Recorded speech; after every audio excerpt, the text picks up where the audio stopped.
Haleluya! Salam sejahtera dalam Tuhan Yesus Kristus yang telah merahmati kita, umat yang percaya kepadanya, pada hari ini, Minggu 23 Agustus 2026. Para pendengar Renungan Oasis Fajar, di hari yang istimewa ini, masih terus ada kesempatan bagi kita menghampiri Dia dalam doa. Bapa kami yang di sorga, kami datang kepadamu menaikkan rasa syukur yang dalam, memuliakan Engkau, mengagungkan Engkau, sebab kekudusan-Mu telah menjadi bagian kami. Tolonglah kami untuk memahami firman Tuhan dan melakukannya. Dalam nama Yesus kami berdoa. Amin. Saudara-saudaraku yang dikasihi Tuhan, firman Tuhan bagi kita pada hari ini terambil di dalam kitab Yeremia 23 ayat 9 hingga ayat ke-13 dalam judul perikop menentang nabi-nabi palsu. Mengenai nabi-nabi, hatiku hancur dalam dadaku, segala tulangku goyah, keadaanku seperti orang mabuk, seperti laki-laki yang terlalu banyak minum anggur, oleh karena Tuhan dan oleh karena firman-Nya yang kudus. Negeri telah penuh dengan orang-orang berzina. Sungguh, oleh karena kutuk ini, gersanglah negeri, dan layulah padang-padang rumput di gurun.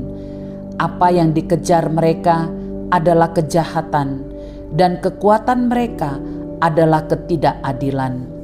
Sungguh, baik nabi maupun imam berlaku fasik. Di rumahku pun juga aku mendapati kejahatan mereka. Demikian firman Tuhan. Sebab itu, jalan mereka akan seperti jalan-jalan yang licin bagi mereka. Di dalam gelap mereka akan tersandung dan akan jatuh di sana. Sebab aku akan mendatangkan malapetaka atas mereka. Dalam tahun waktu mereka dihukum. Demikianlah firman Tuhan.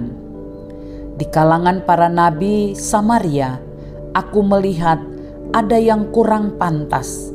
Mereka bernubuat demi Baal dan menyesatkan umatku Israel. Kekudusan Allah yang dinodai. Ini judul renungan hari ini. Diambil pada ayat 11 sebagai penekanannya. Sungguh baik nabi maupun imam berlaku fasik. Di rumahku pun juga aku mendapati kejahatan mereka. Demikianlah firman Tuhan. Yeremia adalah seorang nabi yang memiliki hati yang sangat peka terhadap keadaan rohani bangsanya. Ia tidak dapat tinggal diam ketika melihat umat Tuhan berjalan menuju kehancuran. Air matanya tidak terutama karena dirinya ditolak atau disakiti, tetapi karena ia menyaksikan kekudusan Allah dinodai oleh mereka yang seharusnya menjaganya. Pertama, Yeremia berani melihat dan menyoroti dosa para nabi dan imam.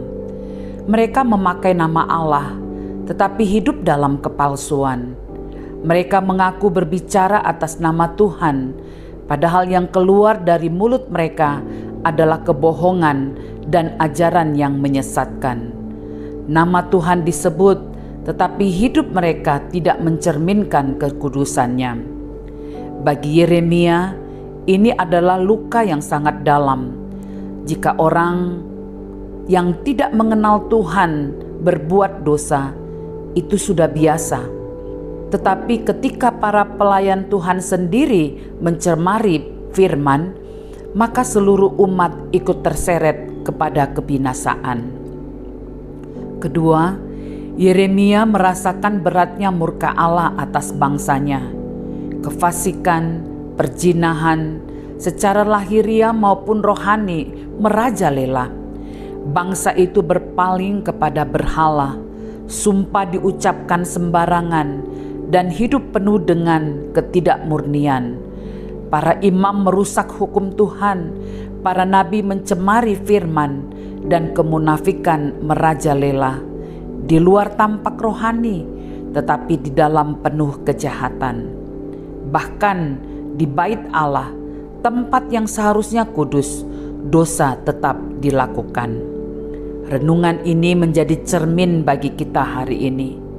Mungkin kita tidak jatuh dalam dosa yang terlihat, tetapi berapa kali kita mengalami perzinahan rohani? Ketika hati kita telah mencintai dunia, uang, jabatan, atau pengakuan daripada Tuhan, berapa kali kita membawa nama Tuhan, tetapi hati kita tidak sepenuhnya tertuju kepadanya? Berapa kali kita membenarkan keinginan pribadi dengan dalih rohani? Penegasan, kekudusan Allah tidak boleh dianggap ringan. Marilah kita datang kepada Tuhan dengan hati yang remuk, membiarkan Dia menyelidiki dan memperbaharui hidup kita, agar kita hidup semakin serupa dengan Kristus.